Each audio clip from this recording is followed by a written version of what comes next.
I think a big part of that is the impression in politics is typically that it's this thing that happens just down the road from us in Westminster, and therefore there's this big association with it being sort of a game played out in this palace by lots of people in suits, when actually politics is something that, as we were talking about the ballot, it's actually issue-based. If you care about the fact that there are things changing in your community, libraries being shut down, cost of getting a bus has gone up, that is by virtue political.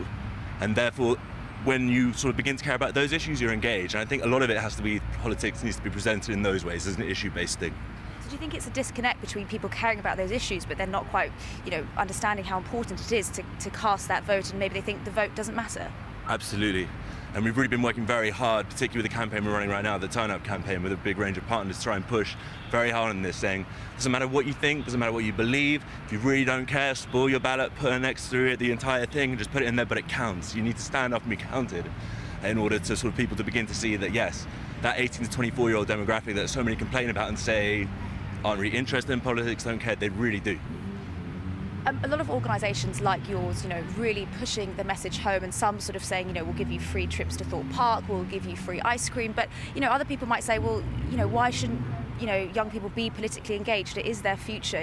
They can go out and search for parties and search for manifestos. Maybe they're just lazy.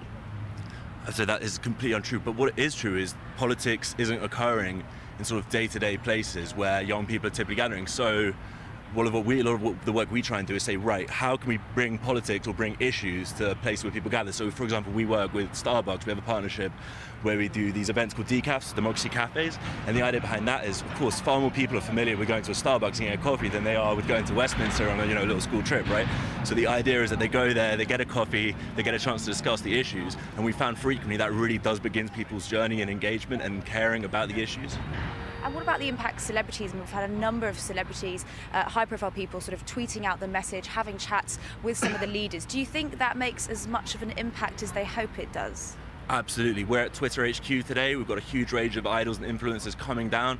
It really does. When so many young citizens are interacting on social media, and that you do have to find ways in which familiar faces and familiar things, as opposed to, as I was saying before, things that seem very distant, you have to bring those to the forefront in order to get people going and engaged.